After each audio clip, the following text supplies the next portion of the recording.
Queridos, teve um tanto de gente que mandou mensagem para mim, né, nas minhas redes sociais daquele vídeo Mulheres no Poder em um Momento Bolsonarista. Ali é uma live onde a advogada Laura Astrolabio, ela revela estratégias de doutrinação de crianças cristãs. E onde? Justamente em escolas dominicais. A moça sugere ali que as militantes esquerdistas que elas sejam infiltradas nas igrejas, fingindo ser membros, e inclusive expõe que essa ideia ela foi apresentada em seu mestrado, ou seja, o segmento acadêmico está completamente tomado por ideólogos esquerdistas mas cheios de estratégias para destruir os valores cristãos, para destruir a minha e a sua fé. Mas antes, se você não é inscrito, vem aqui embaixo, inscreva-se, curta, comenta aí, compartilha, tá bom?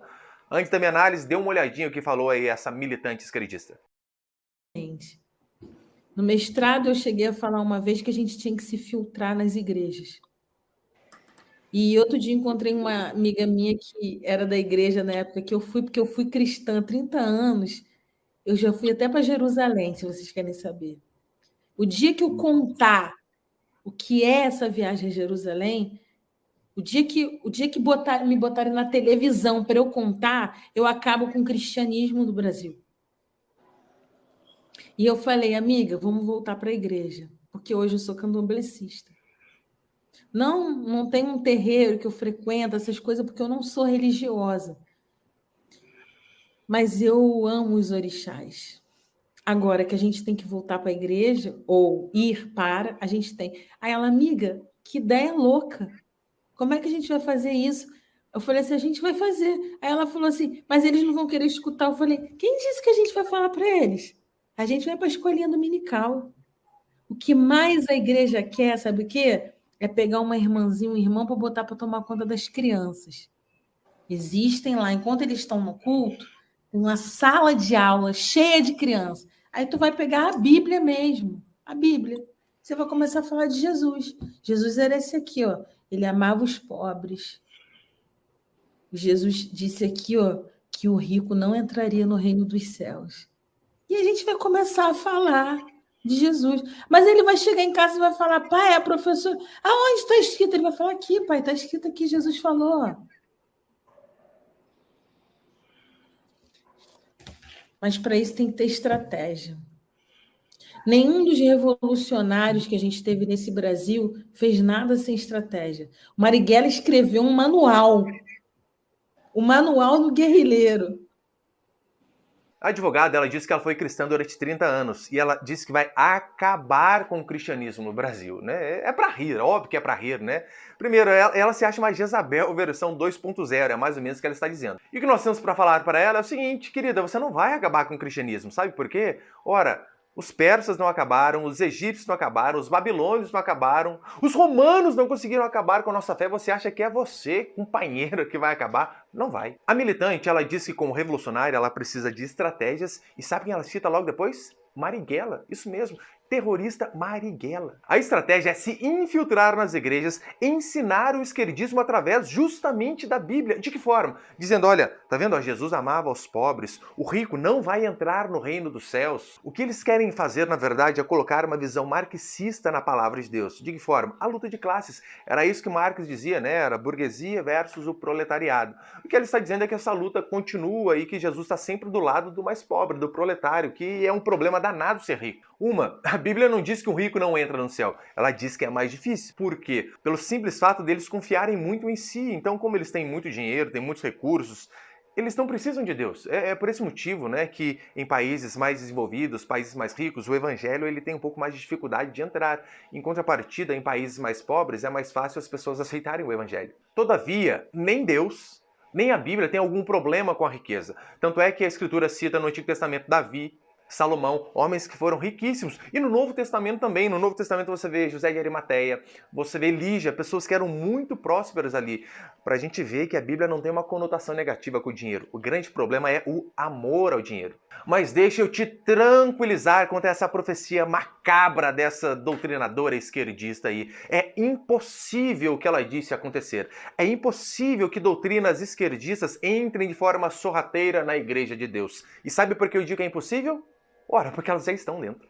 As doutrinas esquerdistas já dominam não apenas as escolas dominicais, mas dominam os púlpitos de muitas igrejas. E a culpa não é das tias da salinha, como ela disse. A igreja, na verdade, está infestada do esquerdismo. Os púlpitos foram dominados por essa ideologia de esquerda e nós, pastores, e isso eu me incluo, nós, pastores, somos os mais responsáveis. E é óbvio, né? Existem pastores esquerdistas e picaretas, eu não sei se é correto, né? Colocar esquerdista e picareta na mesma frase, mas é óbvio que existe.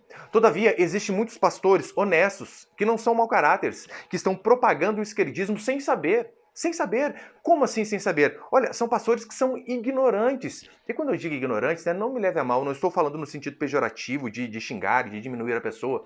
Só estou falando no sentido de não ter conhecimento sobre determinado assunto. Isso é ser ignorante. Por exemplo, foi o meu caso, né? Durante anos, mesmo depois de convertido, nascido de novo, lavado pelo sangue do Cordeiro, eu era ignorante em relação a esses assuntos. E qual é a solução para isso? A solução, primeiro, os pastores precisam mudar. E depois disso, principalmente, eles precisam ensinar a igreja. Sim, este é um assunto que deve ser falado no principal culto da igreja. É um assunto que deve ser falado no culto de domingo. Pois não é um assunto paralelo à Escritura, não é um assunto anexo à Escritura, não é um assunto secular, mas um assunto extremamente espiritual. Ou como diz o pastor Marcos Granconato, né? Um assunto revestido de extrema santidade. O problema não é esquerdistas como esta moça entrarem na escolinha dominical. Sabe qual é o real problema? O real problema são os nossos filhos entrarem na escola municipal, na faculdade federal, ou privada também, é óbvio, né? Hoje em dia tudo está esquerdizado.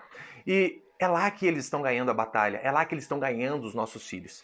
Porque veja bem, por mais que você seja um cristão exemplar, por mais que você seja alguém temente a Deus, se você está enviando o seu filho para a escola romana e às vezes em tempo integral, o dia inteiro, não fique surpreso dele se parecer mais com o romano do que com você que é um cristão. Ao contrário da estratégia da advogada canhota, né, eles não precisam ensinar as crianças para dominarem, eles já dominaram, tá tudo dominado literalmente. Veja, coincidentemente, né, há 2 semanas, por conta do cenário político atual, eu comecei uma série sobre esses assuntos de política aqui na minha igreja local, em Pindamonhangaba. E está sendo disponibilizado toda terça-feira, às 5 horas da tarde, aqui no YouTube. Então, ó, aproveita e inscreva-se de novo. E a primeira mensagem que eu ministrei, sabe qual foi? Ela chama-se assim, Esquerdismo, o ar que você respira. E se você não assistiu, né, acabou esse vídeo aqui, vai lá, assiste, né? Eu vou pedir pro meu filho deixar o link também aqui de baixo. É uma mensagem de suma importância para a igreja atual. E ali eu falo como a Revolução Armada de Karl Marx não funcionou, e então vieram revisionistas como Antônio Gramsci, um gênio de forma maligna, não um gênio para o mal, óbvio, né?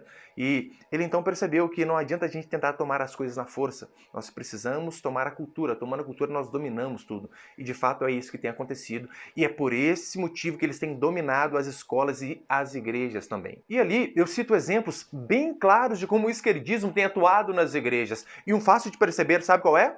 Pastorado feminino. Sim, o pastorado feminino é um braço do esquerdismo. Tem até uma pregação inteira no meu canal só sobre isso, eu vou deixar aqui embaixo também. E ali eu digo em amor que as nossas queridas e amadas irmãs que estão exercendo o cargo pastoral, essas irmãs estão sendo rebeldes à ordenação divina. Não foi isso que Deus projetou para elas. Elas devem renunciar a esses cargos, porque esta é uma prerrogativa masculina. E quando eu digo isso, eu não digo dizendo que a mulher é menos e que o homem é mais, não, de forma alguma. Eu digo que o Senhor disse, e o Senhor colocou um numa função e outro na outra, simplesmente por isso. Até mesmo porque, não sei se você sabia, né, até o ano de 1850 não havia uma pastora sequer. Aí então acontece a primeira onda feminista ali, né, 1848, e miraculosamente aqueles textos que até então eles eram inquestionáveis, como por exemplo Paulo ensina a Timóteo, não permito que a mulher ensine ou exerça a autoridade de homem. Esses textos não havia dúvida sobre eles. Aí então, por conta do advento feminista, por conta da primeira onda feminista, começou-se a se ter dúvida, ou algumas igrejas começaram a ignorar, literalmente, né, colocar de lado. Mas eu vou te deixar um outro exemplo para você não achar que eu estou pegando no pé das pastoras aí, né? Sabe um outro assunto que muitos cristãos dizem que é polêmico, mas particularmente para mim eu não vejo polêmica nenhuma, porque está fácil de entender na escritura, bem simples ali. É um assunto sobre cristãos poderem se defender usando armas de fogo. Inclusive, essa é a minha segunda mensagem da série que já está disponível aqui no YouTube também, tá aí o merchan de novo. Recentemente, né, nas minhas redes sociais, eu publiquei 2 posts dizendo basicamente ali o porquê que não há problema o cristão se defender com uma arma de fogo. Né? Eu cito textos tanto do Antigo Testamento como do Novo Testamento.